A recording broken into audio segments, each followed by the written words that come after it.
there, raised by an immigrant family. Both my parents are from Russia. So I speak Russian was actually my first language growing up. So that's a fun fact right off the bat. Definitely. Then learned English in school and Spanish as a third language. So Very love cool. languages. But yeah, from Staten Island, always, being a borough of the city, always going into Manhattan, visiting museums, going to events, taking in culture, restaurants, food. And then after 10 years, we moved to North Jersey. So actually my formative years, middle school and high school, were in Bergen County. I don't know if you know that area. Still right across the bridge from Manhattan. Sure. So I lived in Manhattan for about 2 years. So is that right across the bridge? I never really went to Jersey City. But... It's right across the GW bridge, so all the way up north. But 2 years, you survived. I say everyone has to live in New York, in the city, for a little bit. A year, 2, 3 years. You got to experience it. It's not for everyone. It's not. I mean, it's its own speed. My wife lived there for 5 years, so I always give her a little bit more credit than me. That's fair. Yeah, I ended up going to NYU. Wouldn't trade that for the world. I mean, a lot of people go to state schools, and now being down in Greenville, learning about Clemson and USC, all these big sports schools, I'm just not used to that culture. So I went to NYU, which is literally embedded into Lower Manhattan. Yeah. And I loved it though. And ended up studying abroad multiple times in Florence and Madrid and exploring, other epicenters in Europe. So just being launched into the real world right away, I thought was it's pretty incredible. Yeah. What was your favorite place to study abroad? I'd say Florence was magical. It almost wasn't real. It was like a storybook, a fantasy. But I'd say Madrid was more, realistic city where you can actually entrench yourself. And I think I enjoyed Spain more. We're headed to Tuscany in like a month. Ooh. And I haven't been to Italy, so I'm pumped. Oh, get ready. Beautiful, beautiful. Did you get into soccer at all over there? Not as much. I mean, I went to a game, but yeah, not as much as in the soccer. European Championships are going on right now, so I didn't know if you followed any of that since you were over there for a while. With going to NYU, like you said, it's a little bit different than a lot of experiences that people around here experience with South Carolina and Clemson. Going to school, what was your focus? Looking at your history, you've been in entertainment, hospitality, really your entire career. Is that what you thought of when you were in school? It actually was. So my major ended up being economics, classic route. But parallel to class, I've always been into food and restaurants. Always a passion of mine. Always been a foodie. So I was. My wife will get along well. Oh yeah, sounds good. But so always in the service industry. So since the year before my freshman year of college, even from Jersey, I started as a gig as a busser at a restaurant on 42nd Street. That was my first job too. Yeah, I mean that's how everyone gets in, but I loved it. I love being in the hospitality atmosphere and being around food and beverage, and that's how I started. So almost from day one at university, I was in the service industry. On the weekends, people would be going to the festivals and traveling. My friends would be doing partying, but I'd late nights, weekends would be spent in restaurants. So I worked my way actually down 42nd Street. I ended up working at Oriole, at the time Michelin star restaurant. Very cool. As a back server. I think it was my sophomore year. But that was really fun because Michelin star is super exciting. Yeah, the restaurant world, famous chefs. So that was an incredible experience. And from there, essentially worked there. And once I graduated, double back, ended up minoring in food studies. All right. That's important to know. I wasn't just know that was a thing. Yeah, so NYU is a super unique school. I mean, there's actually certain parts of the school that, like, it's called Gallatin, where you can create your own majors. It's a whole other conversation. I didn't go into that, but I found my niche in food studies. I was like, wow, it sounds exciting. Why don't I actually enjoy what I'm studying? So what that included was even a full service kitchen where we'd have, classes learning how to cook all sorts of foods and knife skill classes, and literally throughout my day after going from econ class, put an apron on, go to cooking class. So had a lot of fun. I can't say I've retained all of the skills since then, but that was just a fun, way to spend my time at NYU. And upon graduation, found myself at Union Fair, which was at the time this huge complex. It was a brand new restaurant opening up that during the day functioned as a cafe, a bakery, and a food hall. So opened at 7 a.m. and at night, or around 4 or 5 o'clock, it turned into a full service restaurant, fine dining.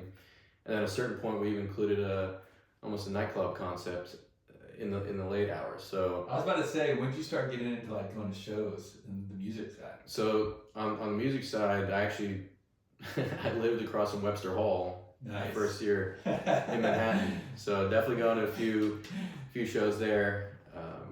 18 plus at the time. Sure. But yeah, Terminal 5, Webster Hall, Bowery Ballroom, those venues that come to mind. I mean, being in Manhattan, always going to shows. All day, yeah. Yeah, so that's kind of where it started from whatever that was, 2012. But yeah, so the point is, first I jumped into restaurants, and then the story leads me to LA. After Union Fair closed, I ended up in LA working on a project there in West Hollywood, running a restaurant in a hotel, Santa Monica. And there, parallel to that, I ended up meeting Michael Grozier, who was at the time was a VP of clubs and theaters for Live Nation. And he's the one that kind of saw what I was doing, managing restaurants. At the time, I was GM of that hotel restaurant. It was a nice hotel restaurant too, right? Yeah, it was called Marty at the Pelham House, West Hollywood. Pelham House, yeah. Yeah. I looked it up. Cool. Yeah. Well, so from there, he basically said, "Why don't you translate your skills into music venues? Come to the showbiz, basically." And I was like, "Damn, sounds fun. I love going to shows. Yeah. Love music. Music brings people together. High level hospitality even goes into running venues as well." So he kind of pushed me into Hollywood Palladium. So I landed a kind of supervisory role, the VIP program at the Palladium. It's 3,600 capacity standing room, awesome club in Hollywood. We had huge acts come through, and yeah, so I was running the program there, being like the liaison. I was gonna say, when you're running the program, what are you in charge of? So basically, my position was a little unique. I was the liaison between premium ticketing on the Live Nation side, basically bottle service to the beverage provider, and then the venue operations security staff. So kind of the glue between all of this to create a great guest experience. Yeah. And that's where that was truly my foot in the door into venues. So at a high level, but that was kind of the beginning of all this and operating, and seeing the glimpse of how a venue operates. Did you fall in love with it pretty quick? Oh yeah. It was a lot of fun. Late nights, a lot of fun. A lot of late nights. I would work from early morning till about 7, 8 p.m. at the restaurant, and then get changed and go straight to a show.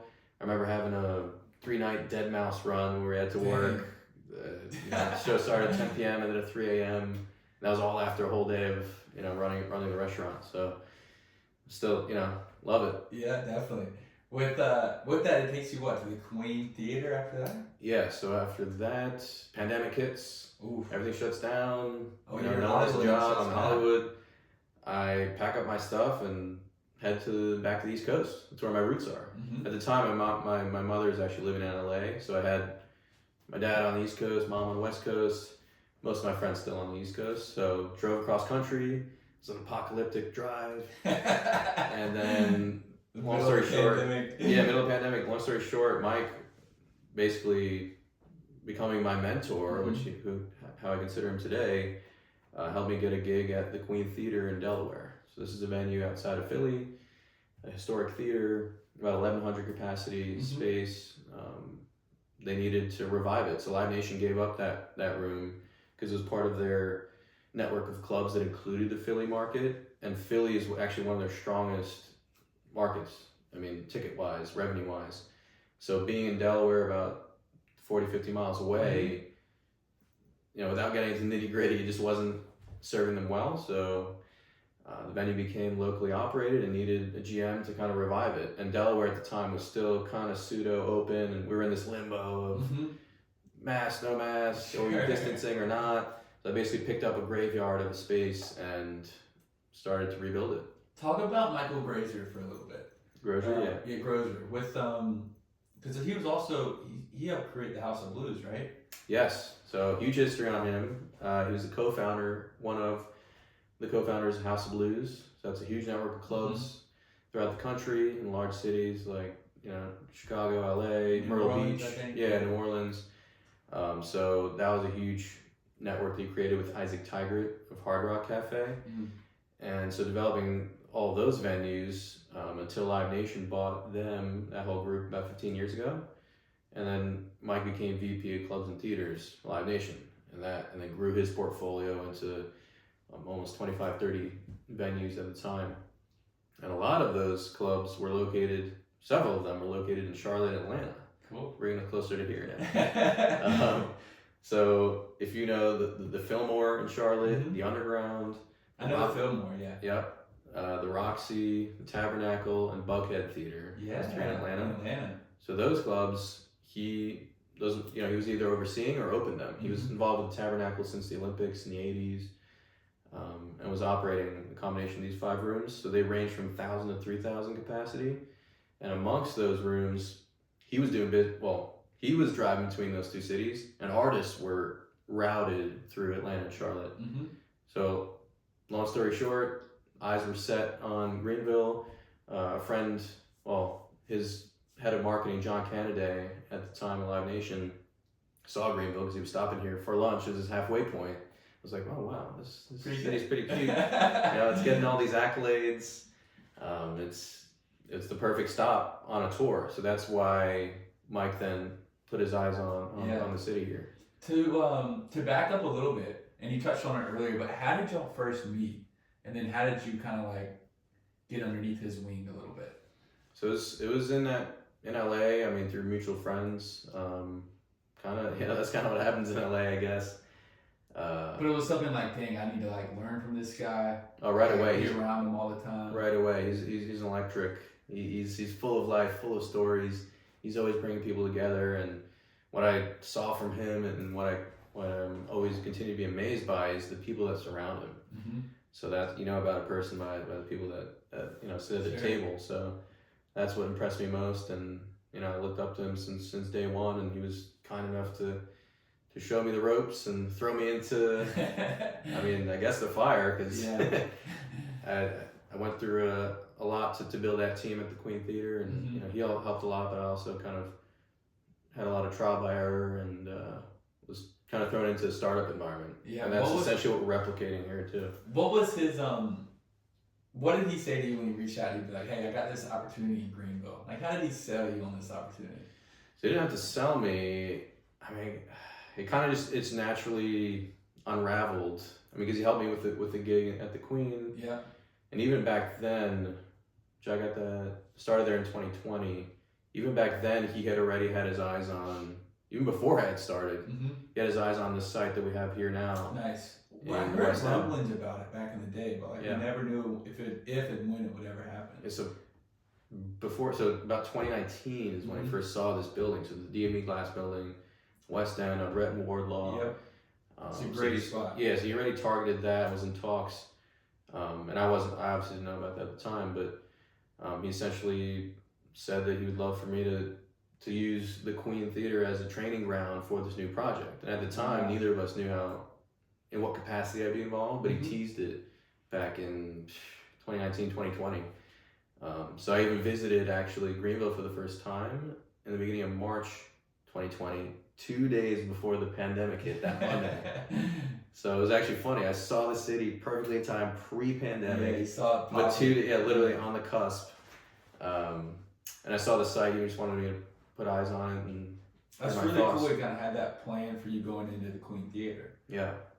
Yeah, and I needed that the experience at the Queen to really ramp up and learn a lot about the industry and learn about myself and learn about how to grow a team. Yeah, for you, and you can use the Queen as an example and what you're getting to now at Trueline, but so you're hiring and managing every aspect of the theater, from food and beverage to acts to sound to ticketing, security, everything. So right now, several of us are wearing many hats. My position is called Chief of Staff.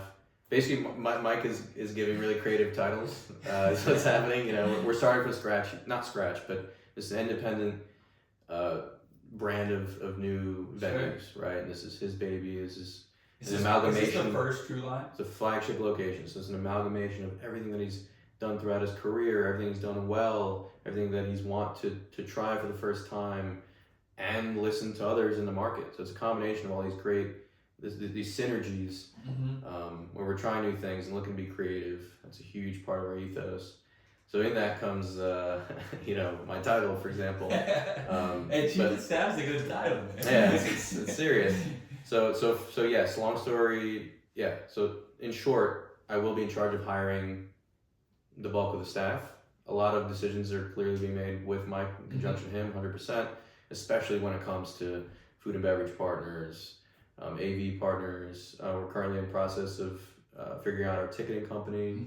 We're going to be choosing a POS system for all the bars. We're going to have over 30 points of sale throughout the building.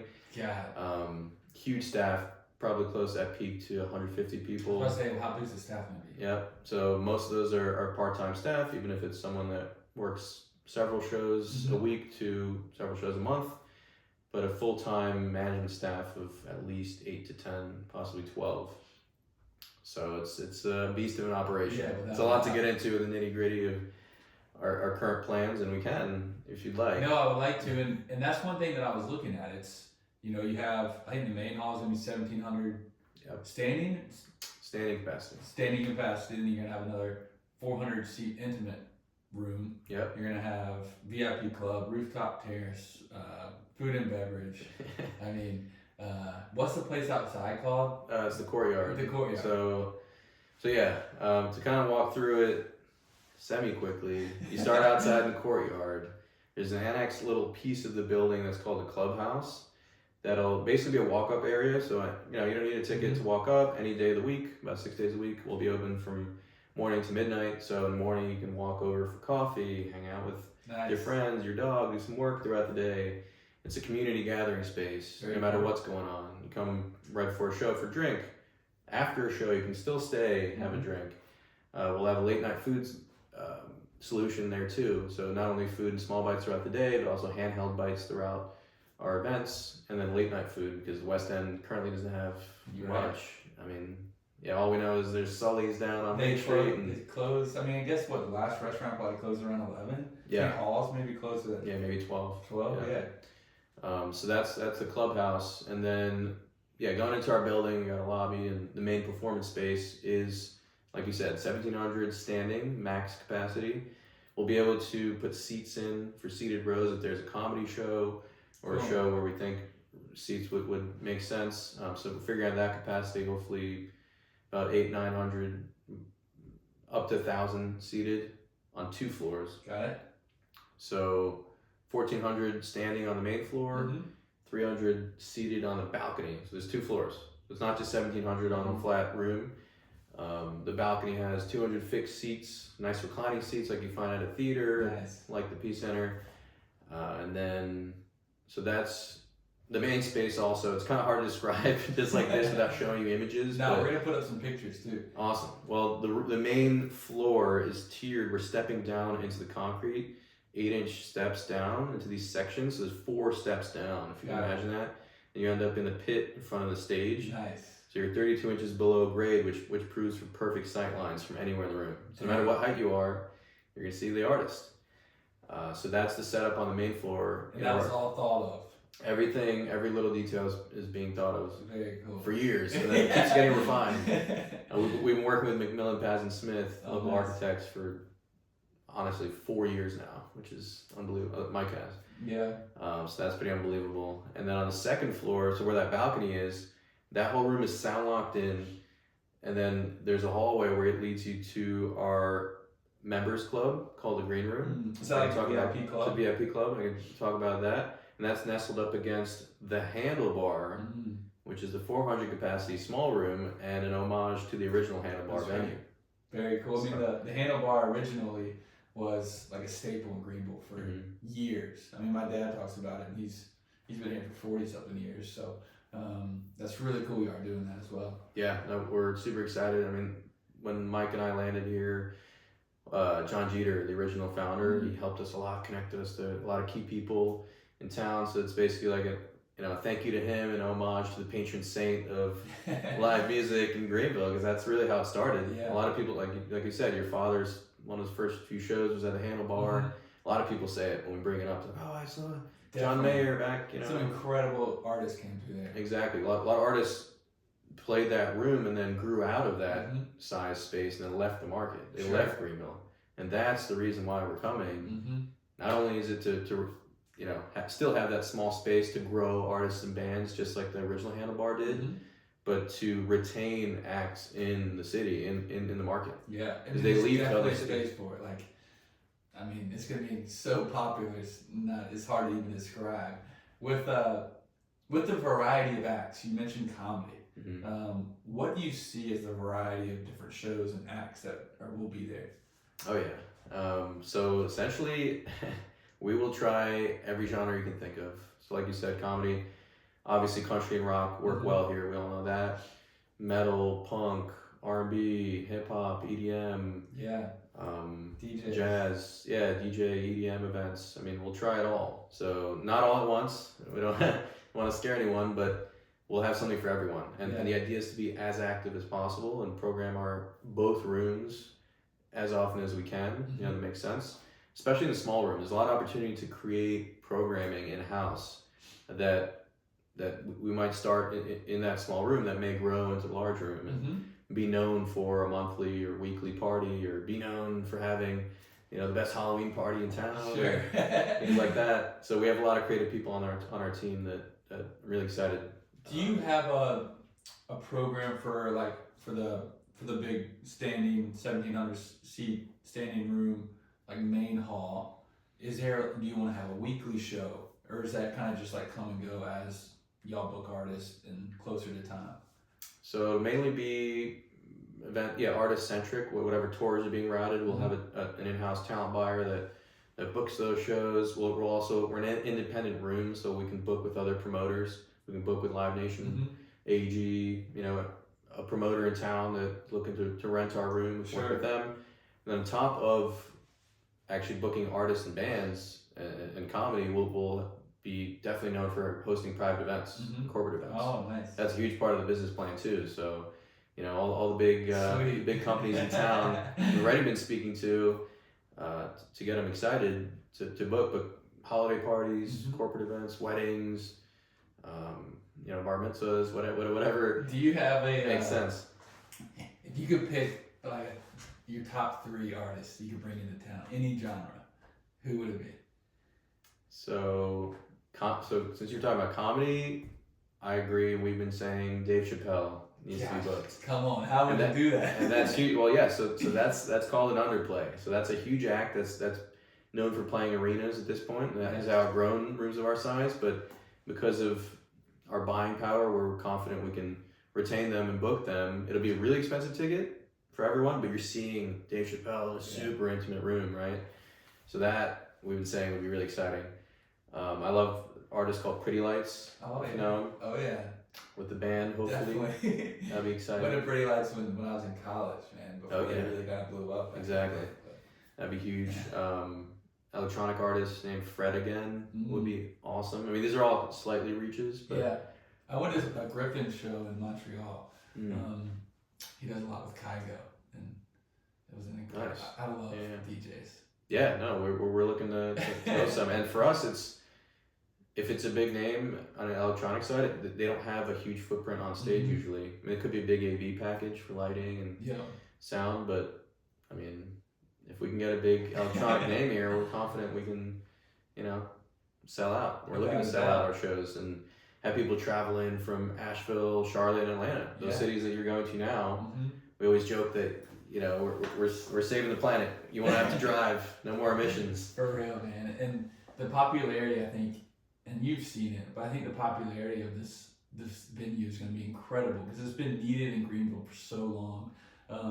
Have y'all been in talks with Marcus King or anybody like that? Yeah. Marcus made an appearance at our groundbreaking event. So in April 25th, we officially broke ground. That was an incredible event that we were planning for a while. It's a public groundbreaking. It looked awesome. It wasn't, I wasn't there, but it looked good. It was epic, to say the least. So it wasn't just shovels in the ground. I mean, we had a whole performance, not full out stage performance, but we had a few little musical acts and moments in the exterior and the outside of the building. And then we all walked in on site and had a stage set up, and the mayor spoke. Heath from Visit Greenville was there. Gail Awan from Urban League said a few words. We're also honored with the Upstate Country or Music Hall of Fame. We were given an award that day for bringing great things to Greenville even before we opened. And through the Music Hall of Fame, through them, they were having an event that night at Furman, so it coincided literally on the same day as us. So we were able to get Marcus King to show up, and Josh Turner was on site, and they were excited. And it was great to show them the space and the vision, to show the community back in the project, because all we've been doing is meeting everybody and just getting them excited for what's to come and showing them the vision. So how's construction going? It's good. We're in our builder's permit process right now. That's so hopefully, permitting, super exciting. But obviously construction will drive the whole timeline. So we did break ground. We've been doing pre-construction for months now, prepping for actually building up. Yep. That process won't start for another month or two, but we're still currently slated to be opening about next Q2. So April, May is our target. Kind of a little before this time next year. Yeah, and it can't come soon enough. I mean, our goal in our industry, the busy quarters are Q2 and Q4. Okay. So the goal is to open for at least part of Q2 to capture that wave, but definitely looking forward to a strong Q4. Yeah, without a doubt. Do you already have some shows in mind, or will that come closer to if you could open in Q2 next year to help kick off the venue? So yeah, that's everyone's questions. Oh, who are you booking? So not yet. So our booking team will be beginning those conversations this fall. So first we get a pretty as hard a timeline as we can for construction, which and is then so hard. That's the tough part, but it's not like a restaurant or another business where you can push opening a week. Like we will agree on a date and we will book shows on specific dates that we cannot move, right? So to answer your question, we'll be looking to book acts and route tours this late fall. Got it. I'd say about September-ish. With you being the chief of staff, what's been some of the challenges so far getting ready for honestly, 150 person staff is incredible. What's some of the challenges you faced? It's hard to pinpoint a specific challenge, but it's just being in a startup environment that's exciting, but also poses, interesting moments where we're all wearing many hats. Yeah. Do y'all have funding? Like, where'd the funding come from? Yes, good question. So this is a great story. We partnered early on about a year ago with Vicinity Capital, local group that helped us raise.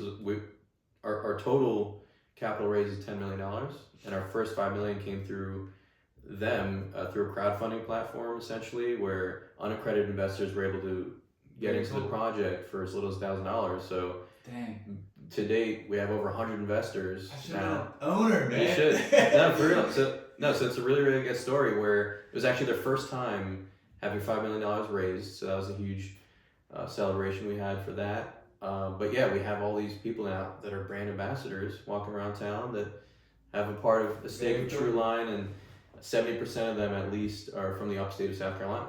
So it's not like, oh, these are people that we used to work with. No, these are truly people in our community that are excited and have faith in this project. So it's awesome. It's like, are you familiar with the Green Bay Packers? Yeah, a little bit. Yeah. Their town owns the team.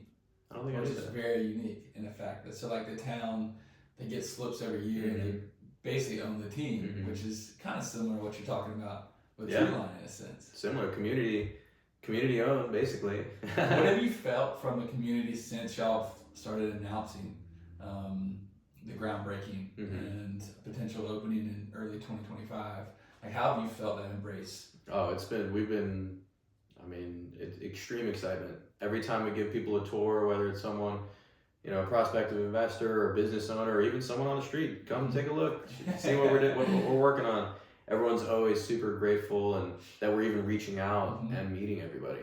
So, Mike and I have been doing our best to greet Is everyone Mike with in open town arms. right now? Not at the moment, but he's here 90% of the time. So he's cool. very much, he has a condo here. And Yep.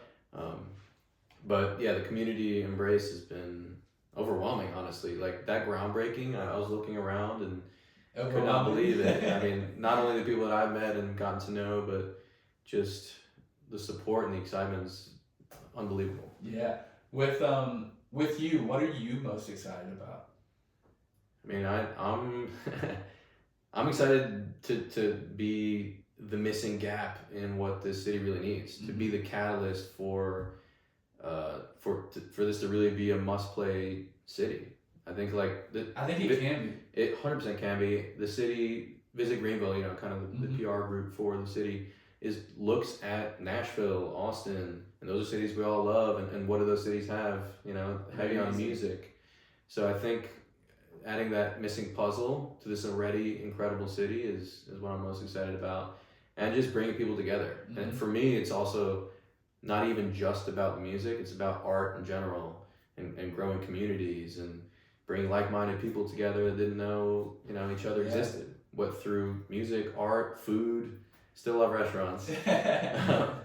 So that's just it. What are some of your favorite restaurants in town?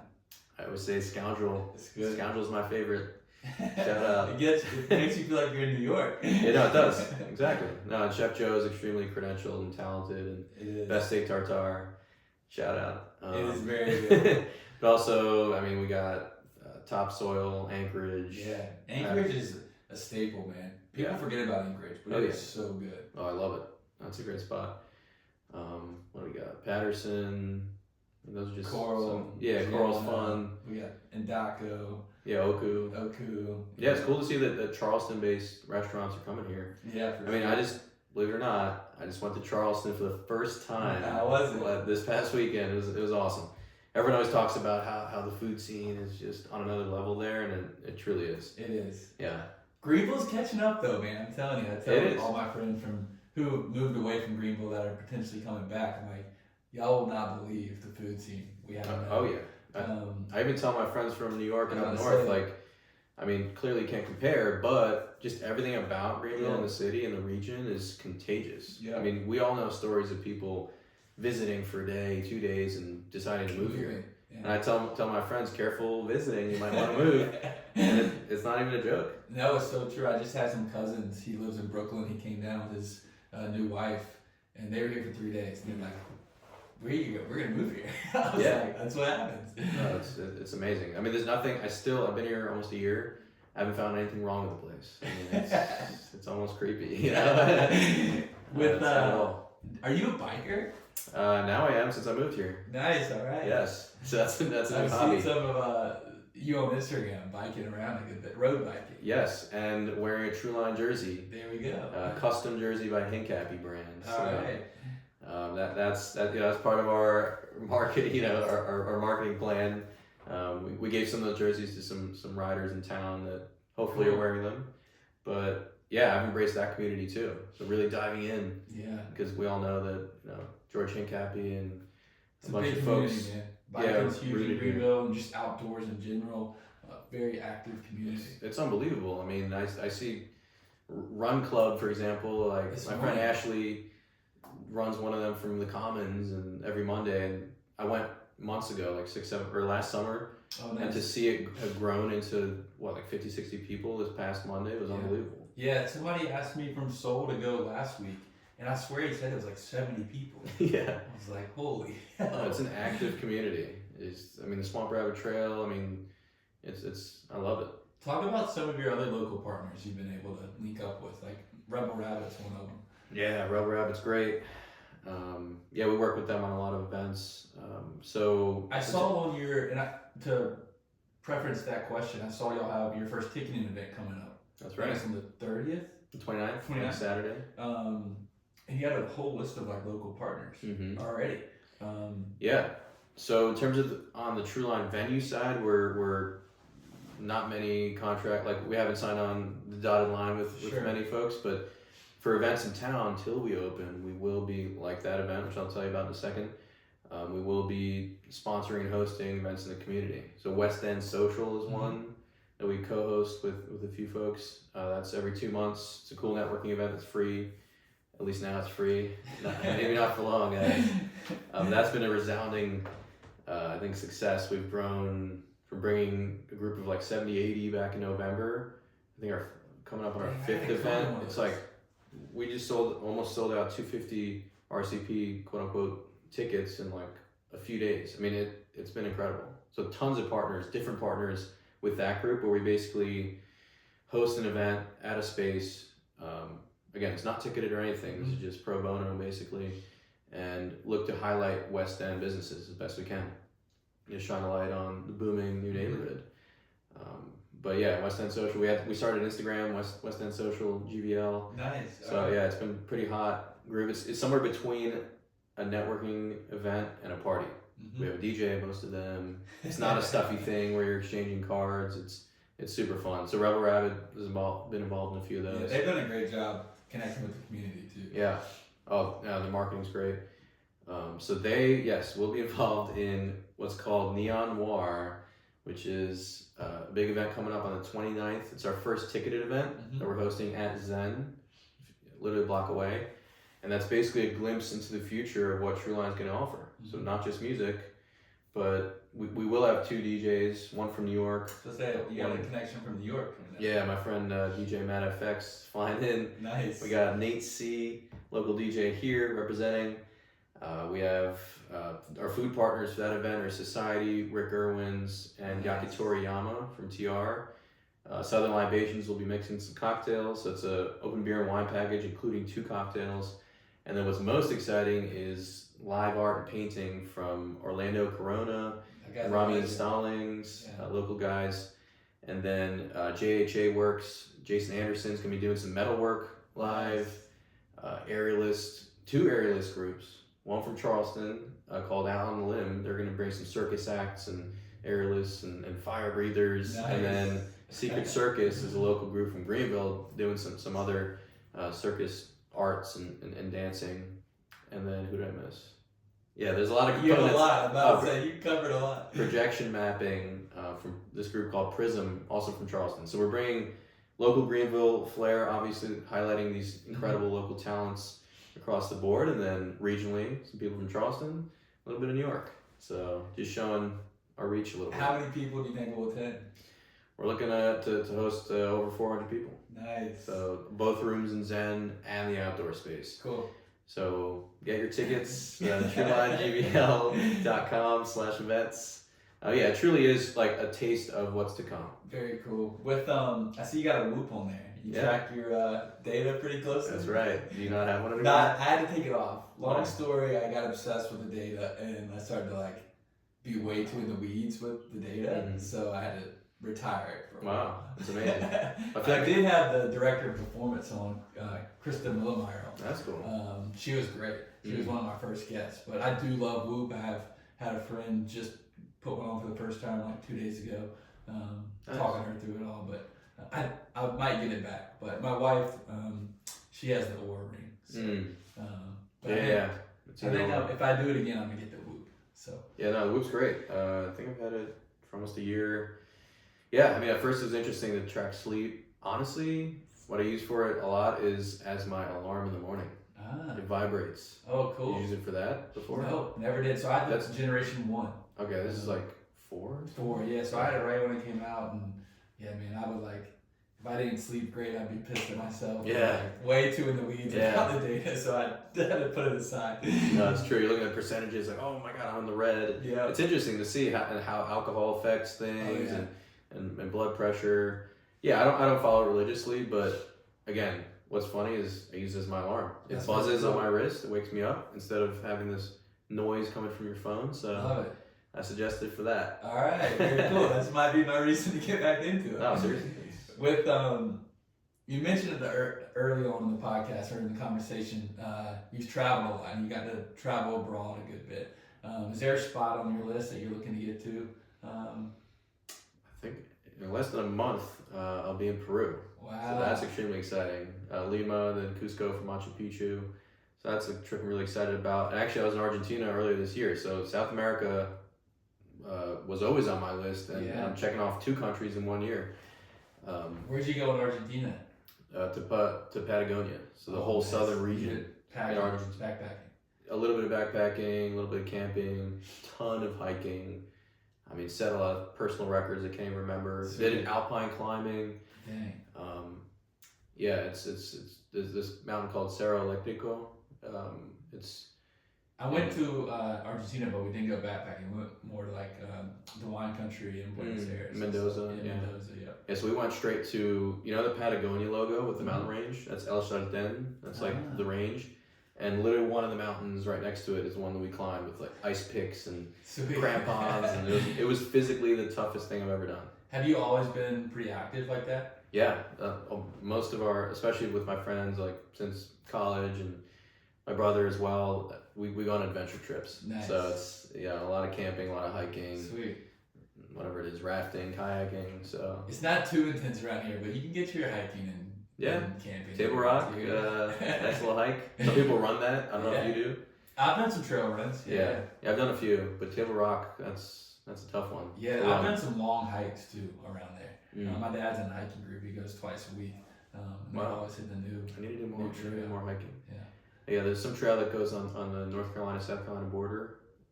It's like a 3-4 day foothills maybe trail. Yeah, people take 5 days to do that. Camp.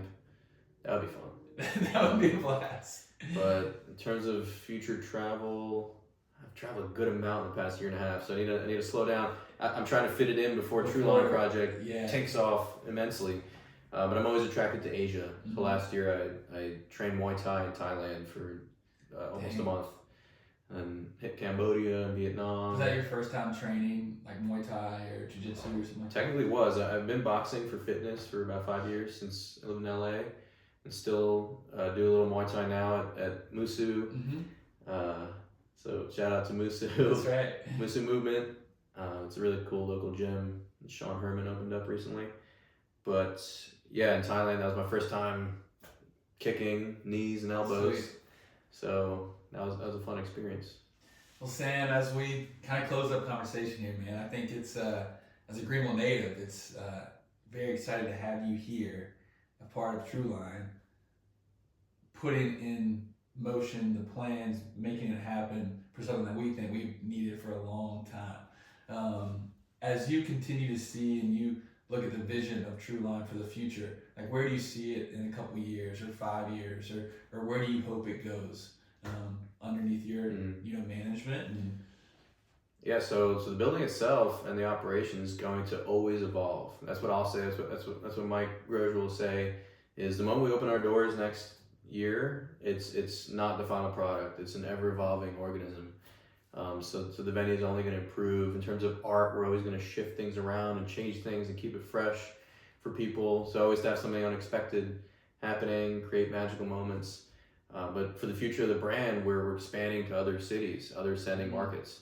So Trueline Greenville is our flagship, and it will always be the beginning, the headquarters. So need to make sure that's right and You'll be living here. Yeah, I love this place.